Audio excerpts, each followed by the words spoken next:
The dress code? The VP's daughter sneered on her first day, waving the handbook, "You're fired." In the lobby, the one-born 8B investor hugged me. "Ready to sign the merger?" he asked. I smiled. "Sorry, she just fired me." "No deal." He turned to her with cold eyes. "You did what?"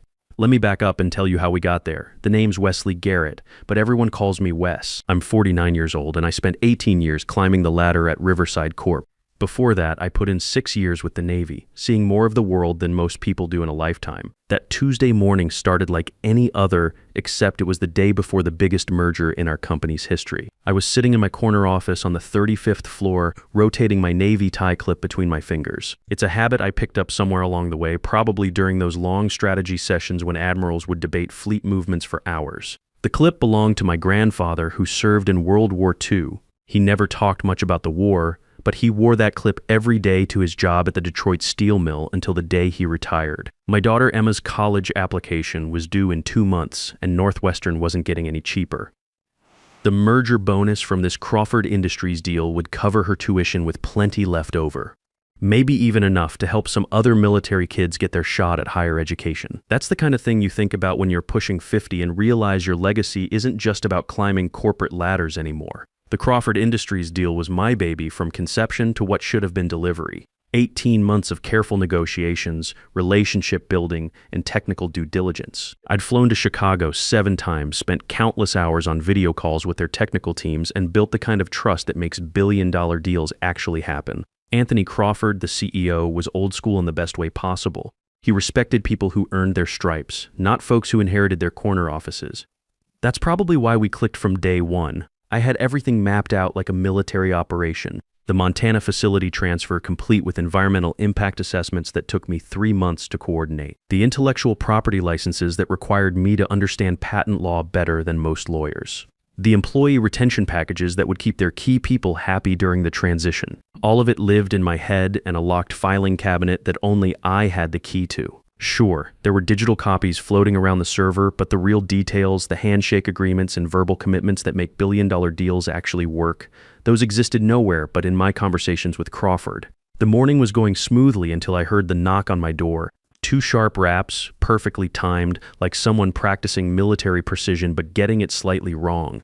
That's when Cassandra Whitfield walked into my office without waiting for permission. Cassie was 24 years old and armed with an MBA from Daddy's alma mater. She'd probably never worked a real job in her life, never had to earn anything through sweat or sacrifice. Her father, Theodore Whitfield, was our VP of operations, which somehow qualified her to be his chief of staff. It was a made-up title for a made-up job. But nepotism has a way of creating its own logic in corporate America. It was her first day, literally her first hour in the building, and she was already making rounds like a general inspecting troops. She knocked exactly twice and entered without waiting for permission. Military training kicks in at moments like these, and I sized her up immediately. Expensive suit that probably cost more than most people make in a month. Designer handbag that screamed trust fund baby. That particular brand of confidence that comes from never being told no, never facing real consequences, never having to prove yourself to anyone who matters. She was carrying the employee handbook like it was some kind of sacred text, the kind of person who thinks rules exist to be enforced rather than understood. "Mr. Garrett," she said, not bothering with pleasantries like "good morning" or "how are you?" Just straight to business, which would have been admirable if the business actually mattered. "We need to discuss your compliance with company dress standards." I looked down at my navy blazer, pressed khakis, and leather shoes. Everything was regulation, professional, appropriate for a senior executive meeting with billion-dollar clients. I'd been dressing like this for 18 years without a single complaint from anyone who actually mattered. "I'm sorry, what seems to be the issue?" That she pointed at my tie clip with the kind of disgust most people reserve for roadkill. Naval insignia is not approved corporate jewelry, and that briefcase is clearly distressed leather, which projects an unprofessional image to our clients. The briefcase was a gift from my ex-wife when I made Senior VP 5 years ago. It was genuine leather that had aged beautifully, developing character through use rather than sitting pretty on a shelf. The leather was worn because I'd carried it through 1,000 meetings, closed 100 deals, and built relationships that kept this company profitable quarter after quarter. The tie clip was my grandfather's legacy, a reminder of service and sacrifice that went deeper than any corporate dress code could ever reach. "Ms. Whitfield," I said, keeping my voice level the way they taught us in the Navy when dealing with superior officers who didn't know what they were talking about. I'm meeting with Anthony Crawford tomorrow morning to finalize the largest acquisition in Riverside's history. This tie clip and briefcase aren't the priority here. Her face flushed red like she'd been slapped. She wasn't used to pushback, especially not from someone she'd decided to target. In her world, people probably scrambled to accommodate her every whim, apologize for things they hadn't done, bent over backward to avoid Daddy's displeasure. "I'm the VP's chief of staff," she announced, throwing around a title that everyone knew was meaningless. "I'm enforcing standards. If you can't follow basic dress code policies, how can the board trust you with major transactions?" That's when I knew this wasn't really about dress codes or corporate standards. This was about establishing dominance on day one. She'd picked me because taking down a senior VP would send a message to everyone else in the building. Look what the new sheriff can do. Look who's really in charge now. In the Navy, we had a saying about officers who'd never seen real action but thought they knew everything about warfare. We called them parade ground admirals. They could recite regulations word for word, tell you the proper way to fold a flag or inspect a uniform, but they'd never navigated choppy waters or made decisions when lives were on the line. They confused process with competence, rules with results. "Remove the non-compliant items and provide a written apology to HR," she commanded, her voice getting shrill. Immediately, I rotated the tie clip one more time, feeling the worn metal under my fingers. My grandfather had worn this through 30 years at the steel mill, through layoffs and labor strikes, through the decline of American manufacturing. He'd never backed down from a fight worth having, but he'd also never wasted energy on fights that didn't matter. This one mattered. "No," I said simply. "Excuse me." I said, "No, I have work to do." The silence that followed was pregnant with possibility. She could back down, admit she'd overplayed her hand, find some face-saving way to retreat, or she could escalate this into something neither of us could take back. She chose escalation. "You're fired." The words came out like she'd been practicing them in the mirror, trying to get the tone just right. Effective immediately. "Security will escort you out." I looked at her for a long moment, studying her face the way you study an opponent before a chess match. She was young, inexperienced, drunk on borrowed power, but she was also the VP's daughter, which meant she had protection I didn't. In a fair fight, experience beats youth 9 times out of 10, but corporate politics aren't fair fights. "All right," I said, standing up slowly, "you're the boss." She blinked, clearly expecting a bigger fight. Maybe she wanted me to argue, to give her more ammunition for whatever story she'd tell about why she had to fire the insubordinate senior executive. But I'd learned long ago that sometimes the best response to stupidity is calm acceptance. Let people dig their own graves. "That's right," she said, trying to regain her momentum. "Pack your things." I opened my desk drawer with deliberate precision, like I was defusing a bomb rather than cleaning out a workspace.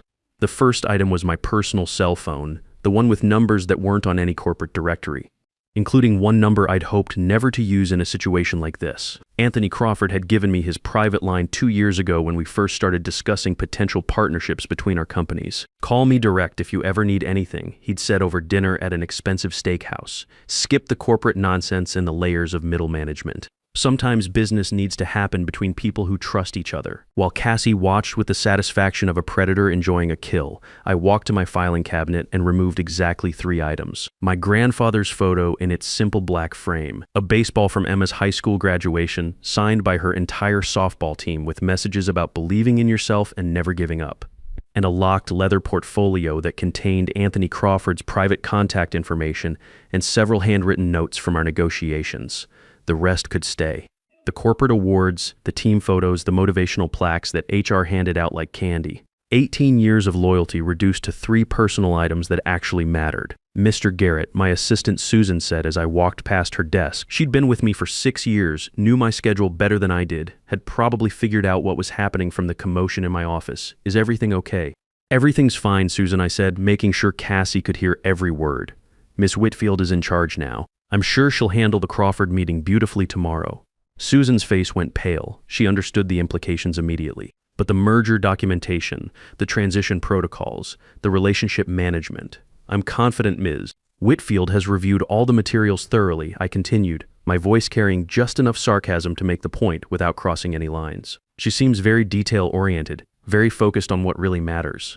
The security guard who came to escort me out was Torres, a fellow veteran who'd done 2 tours in Afghanistan before finding his way to corporate security. We'd shared coffee and war stories plenty of times over the years, bonding over the shared experience of military service and the sometimes surreal transition to civilian corporate life. He kept apologizing under his breath as we walked to the elevator, clearly uncomfortable with the whole situation. "Don't sweat it, Torres," I told him, meaning every word. "You're just doing your job, following orders from the chain of command."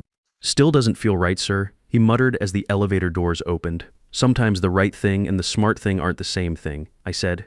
"You've got a family to feed, I understand." In the lobby, I turned back to see Cassie watching from the 35th floor windows, probably feeling pretty good about herself. The ruthless new executive who cleaned house on day one. The daughter who proved she could be just as tough as daddy. What she didn't know was that she just fired the only person in the building who understood Anthony Crawford's negotiating style, his company's real priorities, and the dozens small concessions that had taken months to secure. I sat in my truck in the parking garage for exactly 5 minutes, rotating that tie clip and thinking through my options like a naval strategist planning fleet movements. The smart play was to call a lawyer, file a wrongful termination suit, make some noise about discrimination against veterans. The safe play was to update my resume, start networking, find another corporate position where I could rebuild what I'd lost. But there was a third option, one that required more courage than either of the first two. I pulled out my phone and dialed Anthony's private number. "Crawford here? Anthony, it's Wes Garrett from Riverside." "Wes, perfect timing. I was just reviewing the final terms for tomorrow's signing ceremony. My legal team says everything looks solid on our end. Should be a smooth closing. That's actually why I'm calling. There's been a development in our circumstances." The line went quiet for a moment. In my experience, when Anthony Crawford went quiet, he was processing information at lightning speed, calculating implications and potential responses like a chess grandmaster thinking 10 moves ahead. "What kind of development?" "I've been terminated about 30 minutes ago." Terminated? His voice sharpened with the kind of edge that made competing CEOs nervous. "By whom, for what cause?" "The VP's daughter, Cassandra Whitfield.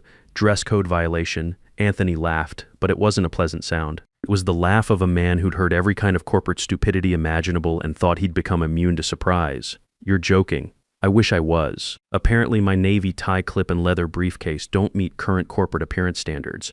"Wes," Anthony's voice had turned deadly serious. "You know, I don't do business with companies that make personnel changes this close to closing.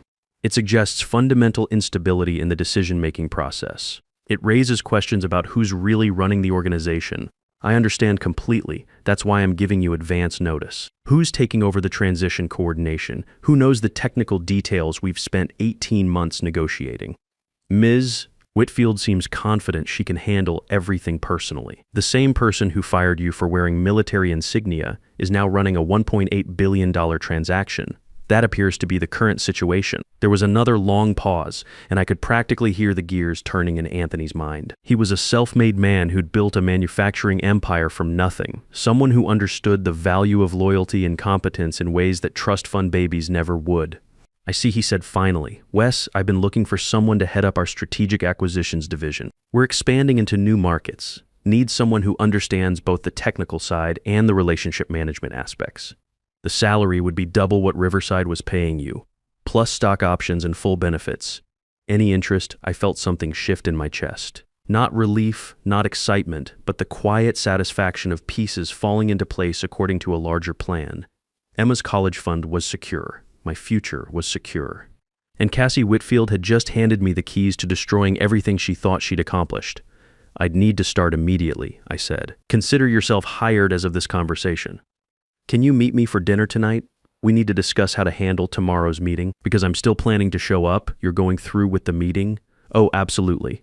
I want to meet this person who thinks she can run a merger negotiation after being in the building for 1 hour. I want to hear her explain the technical details of a deal she's never seen, and I especially want her to explain why she told my legal team something that turns out to be a complete fabrication." "What did she tell your legal team?" "That you were hospitalized with severe exhaustion, but had provided comprehensive handover documentation before being admitted to intensive care." I nearly dropped the phone. The audacity was breathtaking, even by corporate standards. She'd turned my firing into a medical emergency to avoid triggering the key personnel clauses in our merger agreement. If a critical team member was unavailable due to legitimate health issues, the contract had provisions for delays and accommodations. But if someone was fired for cause, that opened the door for renegotiation or complete cancellation. "She's buying time," I said, hoping to get you in the room and charm her way through the technical discussions.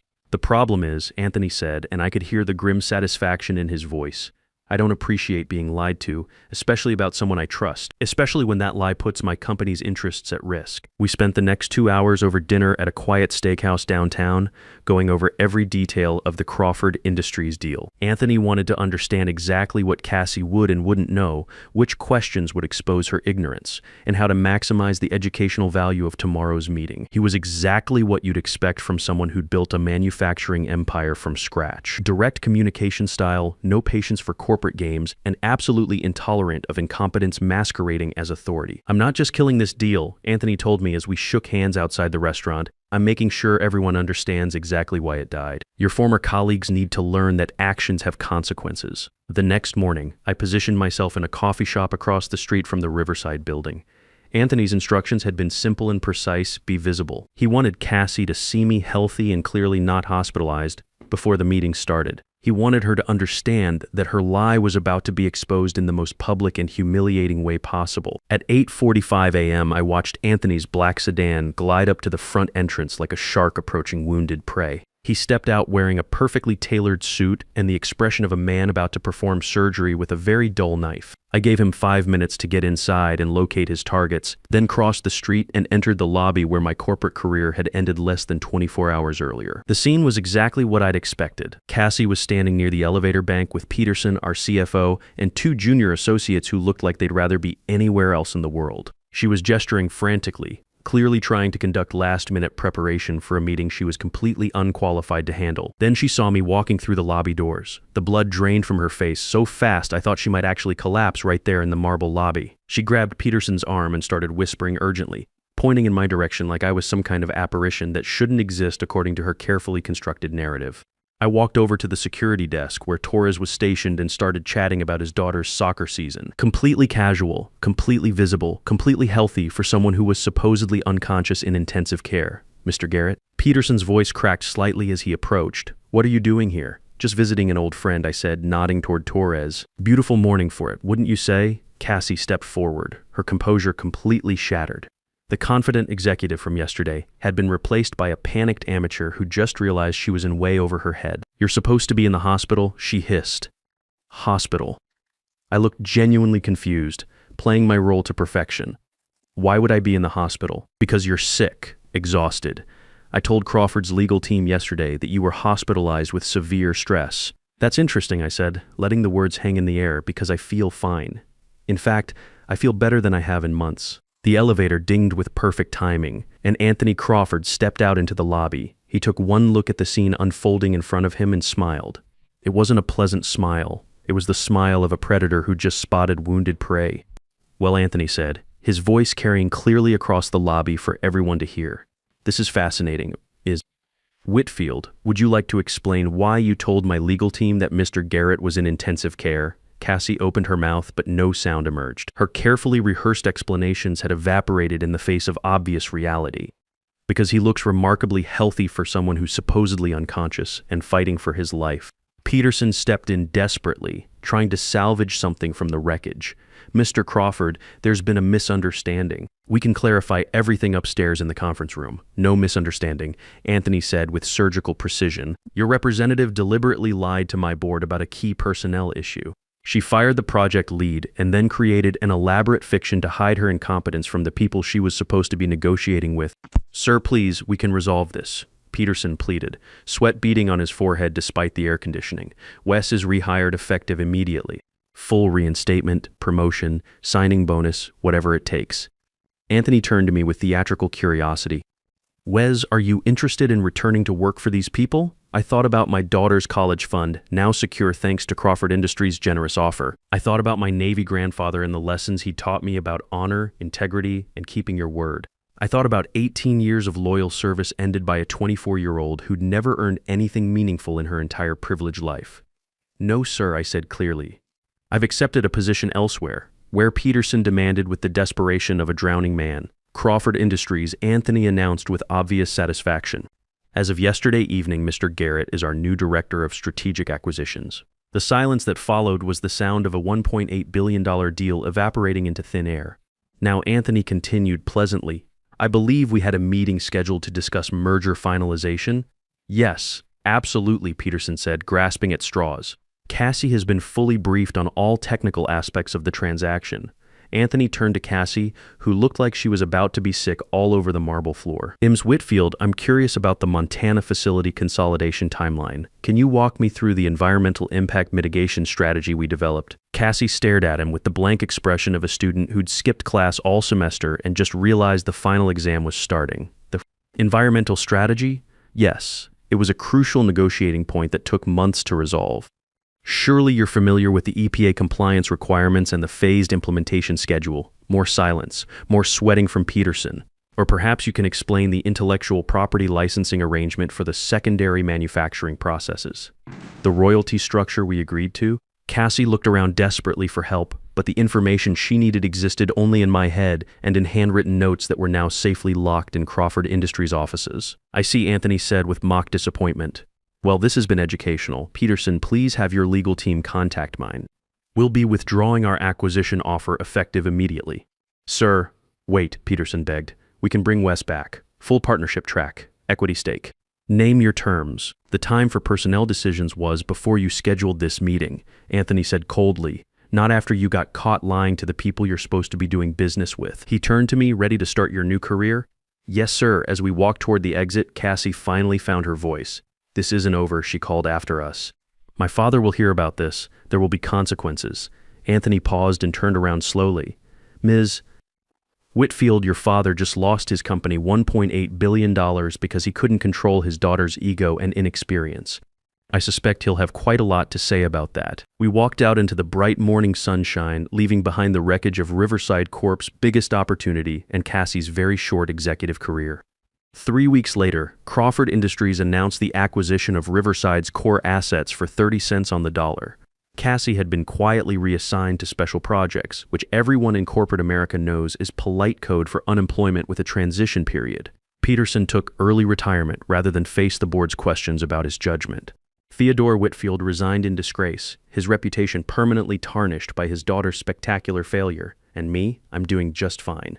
Emma got into Northwestern with a full academic scholarship, but Crawford's generous signing bonus meant I could establish a scholarship fund for other military families' kids. Sometimes the best revenge isn't just getting even.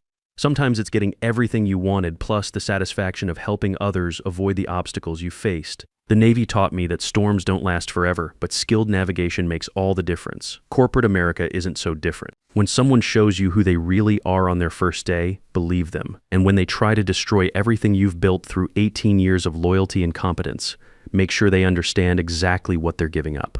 Thanks for listening to my story. If you've ever dealt with entitled managers who mistake authority for competence, you know exactly how this felt. Sometimes justice takes time to arrive, but it always finds its target. And sometimes the people who think they're untouchable learn the hard way that respect is earned, not inherited.